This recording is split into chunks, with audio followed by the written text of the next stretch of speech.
在台湾有2瓶神奇的饮品，它们是无数劳工的黑色命脉，也撑住了几代人的体力和意志。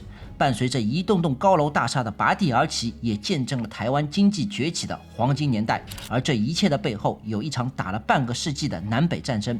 保利达、威士比，从药房的铁柜到槟榔摊的冰桶，从黑白电视一路拼杀到数位时代，2大巨头分庭抗礼，殊死互咬，战的是难分伯仲。大家好，我是胖猫。今天我们继续台湾在地品牌系列，来讲述一场台湾饮料史上最精彩也是最惊心动魄的商业攻防战。故事的起点属于保利达。1956年，一位叫陈传煌的药厂小业务员偶然间喝到了一瓶纯氨基酸口服液，好像味道还不错。接着他脑筋一转，如果在这个东西里面加几味中药，再调一调，把它做成营养滋补品，说不定会有市场。这说干就干，陈传煌拿出了30万元，成立了一家叫福华化学的制药公司。开药厂我没觉得有何不妥，可这30万似乎有些夸张。咱们来看一个数字，1955年校长在国民党党内会议上说，每个月收入不到300块的人要给他们改善改善。1年后，也就是1956年，台湾正式把普通人的基本工资定为每月300元。而就在同一年，陈传煌创业起手就是30万，相当于一般民众80多年的薪水总和。咱们今天不去细究陈老板当年在那个混乱的台湾医药市场里是怎样的胆气过人，趁乱摸鱼，但有一点可以肯定，陈传煌陈老板必定是有好手段，绝对不是泛泛之辈。时间来到1961年，陈传煌把原来的福华化学制药增资改制，正式更名为保利达股份有限公司。保利达这个名字也就在这一年正式诞生了。但当时产出的保利达可不是我们今天你熟悉的那样，初代产品保利达 P 液，他们的目标客户是定位在产后调理身体的女人身上。而且陈传煌很快就发现一件非常诡异的事情，把这些药酒买走的根本不是坐月子的妇女，而是那些在工地扛钢筋做粗体力活的男人们。他突然猛地意识到，真正需要补还会掏钱的是劳工，并且劳工这个人群的客户基数远远大于产妇，那还有什么好说的？改配方，目标直指劳工群体，推出全新的保利达 B。1968年，在新庄一座占地数千坪的现代化厂房拔地而起，保利达 B 大举入市，而且一出手就是王炸，直接坐上市场龙头。原因呢也很简单，毕竟独此一家。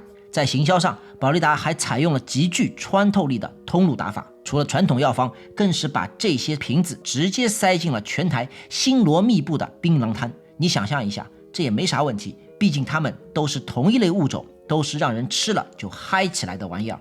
那是一个大兴土木的年代，工地上随处可见工人们一手烟一手保利达 B， 外加嘴巴里嚼着槟榔，那个个是生龙活虎。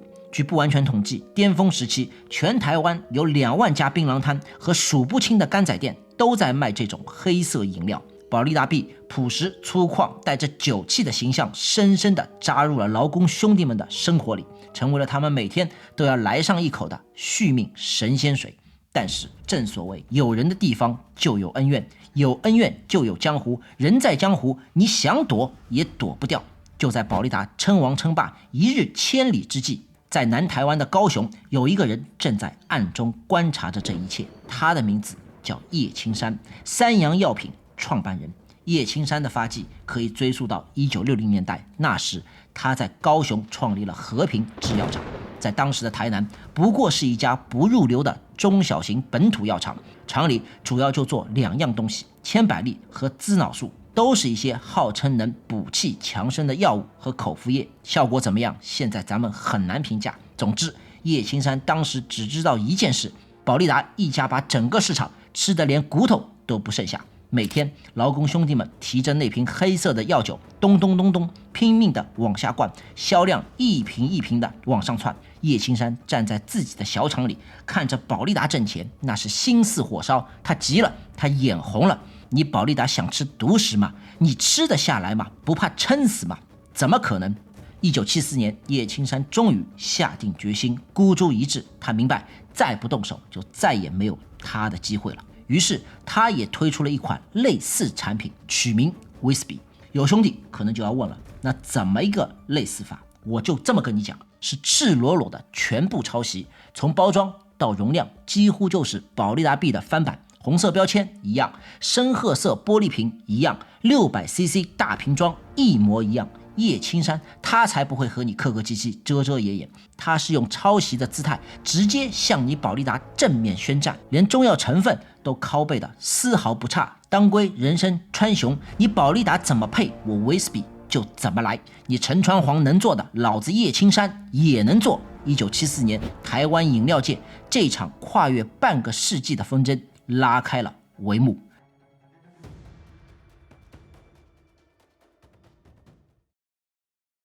这战事虽然已经开打，叶老板的威士比是雄心勃勃，但你想在短时间内扳倒阿达仔，难如登天。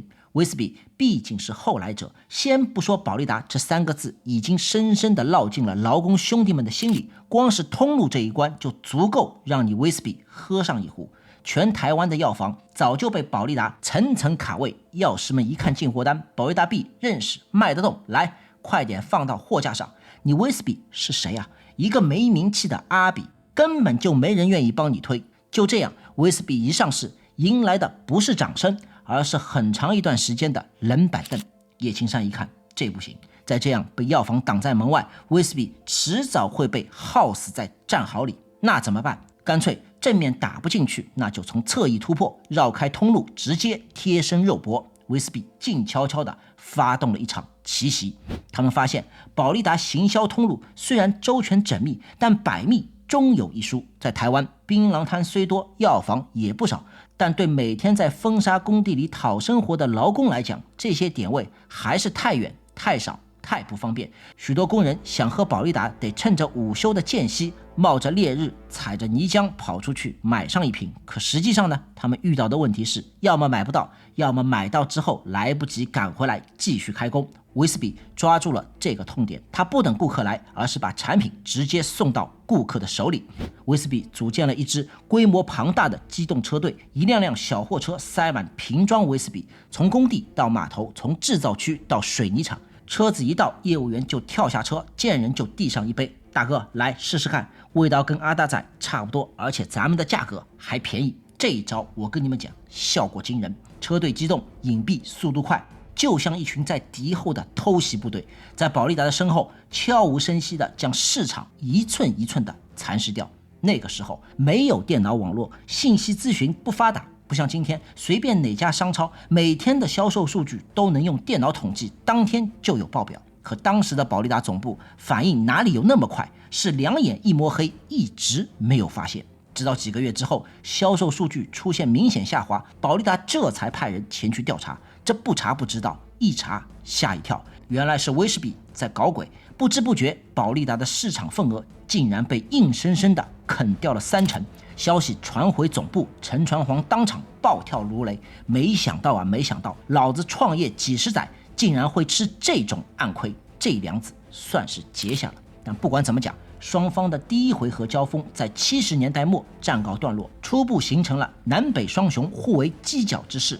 保利达虽来自北部新庄，但其主要市场却是在南面，而威士比来自高雄凤山，却受到北部劳工们的喜爱。坊间也从这时开始流传了一句话，叫南达北比。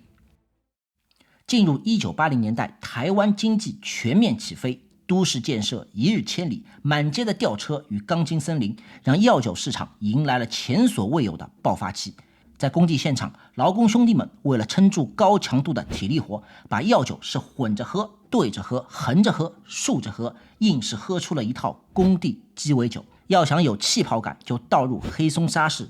我光是喝一口黑松沙士就已经顶不住了，更别提加上这个玩意儿强烈的气泡和草本味风油精，你能想象它有多么的顶？下午要拼体力时，就选咱们之前讲过李天才的伯朗咖啡，当咖啡融合酒精，司机师傅们就能撑住漫漫长途。喝前你是一条虫，喝完秒变一条龙。到了90年代之后，更是花样百出，各种混搭的喝法，我这边就不一一列举了。与此同时，双方在传统通路已经是难分高下。为了进一步抢夺客户资源，他们踏入了下一个战场，电视广告大战。其实早在黑白电视时代，陈传煌就已经有意识的砸重金购买电视广告时段。当时的电视台咱们都知道，频道就那么几个，来来回回的看，广告也是反反复复的放，这让保利达 B 家喻户晓，妇孺皆知。而再看另一边，威斯比自然也不会放过如此重要的宣传阵地。关键的时间点发生在1987年，这一年台湾解除了长达38年的戒严，从威权转向民主，自由的风吹入台湾，威斯比打出了一记重拳。1987年，香港电影《英雄本色》上映，小马哥周润发一举成名天下知。不管是在香港还是在全亚洲，那是红的发紫，火的发烫呀。威斯比花重金将他请来，为其代言，一个香港明星高喊本土广告语，这在当年台湾广告界是破天荒的举动。你能看到在广告中，发哥没有架子，和劳工兄弟们打成一片，加上激动人心的台词和画面，象征台湾劳工的奋斗精神。最后对着镜头喊出了那句足以载入史册的口号 Hockey 啊！但喝这些真的 Hockey 了没有？其实并没有。当时的人不懂，身体坏了以为是劳累过度，哪知道不管是保利达还是威斯比，说穿了都是含酒精的西药内服液，是药不是饮料，一天最多喝3次，超过就是滥用。酒精加药性，长期灌下去对肝脏就会有损伤，很多早期劳工喝到死都不知道是为什么。可在当时 Hockey 啊这支广告不仅成为了威斯比的声音商标，更像是病毒一样洗脑了全台湾。他们的品牌形象瞬间从乡土变得豪气有面子，在发哥的魅力加持下，威斯比势如破竹，一口气拿下了约70%的市场份额，一举把保利达踩在了脚底下。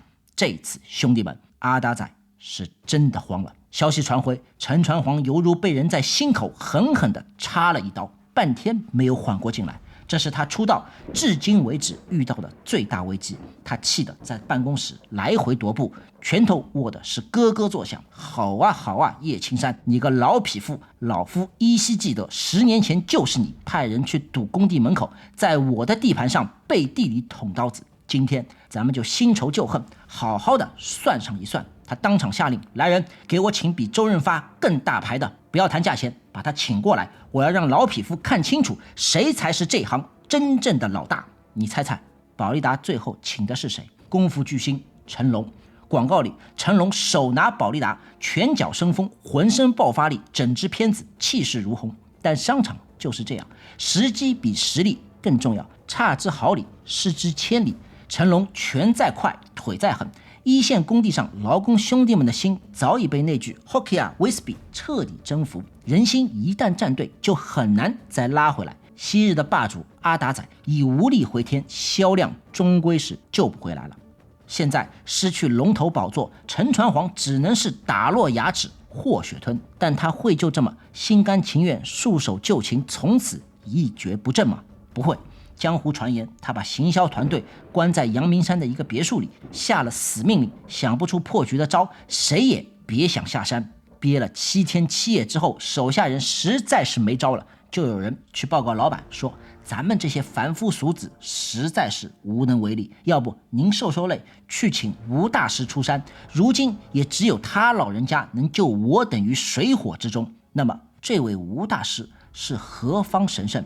吴念真，我愿将其称为台湾最会讲故事的男人，5次金马奖最佳编剧。大陆有些同学可能不熟悉，我就推荐你去看2部电影，一部叫《悲情城市》，另一部叫《恋恋风尘》。看完你就知道他的功力有多深厚，完全不是今天你随随便便一部狗血爽剧可以比拟的。当然你得耐得住性子，慢慢的看。大师果然是大师，高手出招根本就不需要复杂的招式，往往是一剑封喉。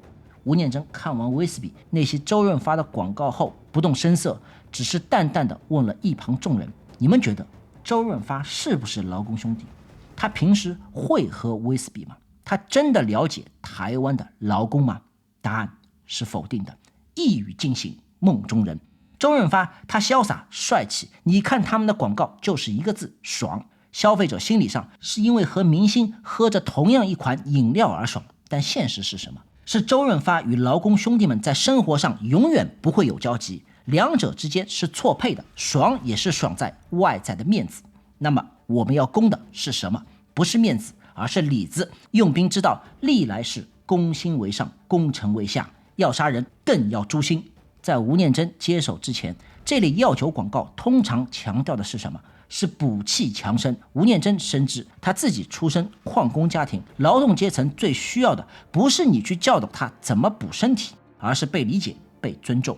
广告的主角不应该是明星，而应该是真正的劳工、建筑工人、卡车司机、讨海人、道路清洁工，他们才是推动台湾前进背后的无名英雄，是最可爱的人。我们的广告一方面是在卖产品，更重要的记录这群沉默的大多数。吴念真用他那极具辨识度的无视旁白，地道的台语，略带沙哑，语速缓慢却充满情感。他不是在念广告词，而是像一个老朋友在一旁看着你工作，心疼你的辛苦，然后拍拍你的肩膀，说上一句贴心话。而这句贴心话，保利达创造了台湾广告史上最经典的 slogan， 至今仍然刻在台湾人的 DNA 里。明天的气力，今天帮你传遍遍。这句闽南话 UP 不会念，总之传遍遍是预备好、准备妥当的意思。它直接打动了劳工最朴素的愿望，只要明天还有气力干活，家里的生计就不用愁。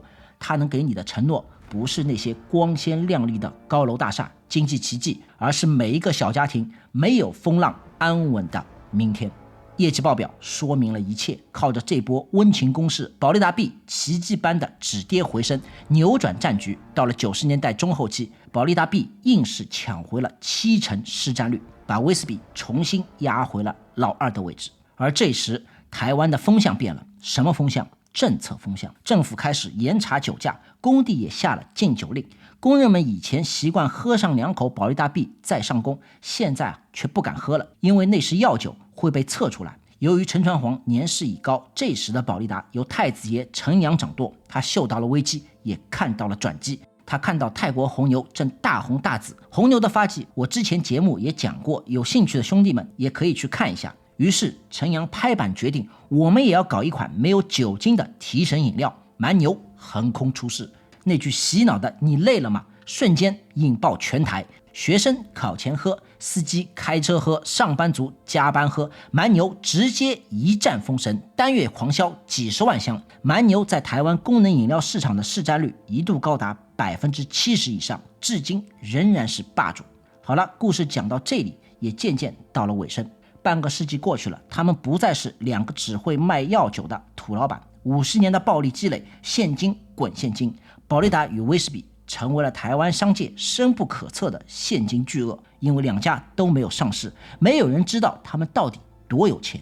进入新世纪之后，双方的竞争也不像早年那种明刀明枪、拼包装、拼广告的打法，战场转向了更隐蔽、更高段位的金融资本市场。2家都成为了想跨界的野心家。先看保利达的陈阳，这位蛮牛之父在资本市场上一度企图收购台湾食品界的老字号泰山企业泰山詹家，那可是3代的豪门，结果硬生生被陈阳逼到死角。这场股权大战的具体细节，各位感兴趣的也可以去看一看。虽然陈阳最后选择了退场，但依然是赚得盆满钵满。威士比的叶家也没闲着，他们盯上了青岛啤酒。当年趁着两岸经贸热络，叶家直接拿下了青岛啤酒台湾独家代理权，甚至豪气的在屏东盖了一座大厂龙泉啤酒厂。心想，既然我的渠道都是现成的，全台湾的路边摊、小吃店、槟榔摊我都熟，那我就顺便把啤酒也塞进去。后来甚至入主了上市公司三洋纺织，从卖药酒跨界卖布料。虽然最终退场，但那股子向外扩张不满足的野心却展露无遗。50年弹指一挥间，从草莽创业到资本博弈，保利达与威士比这一南一北的死对头，足足斗了半个世纪。如今在商超，你可能已经不常看到他们的身影，也许在槟榔摊，你还能遇见那个熟悉的黑色玻璃瓶，它就像2座丰碑，纪念着台湾那个为了生存而拼尽全力的年代。我想走过那个时代的人，一定有比这更精彩的故事。谢谢大家。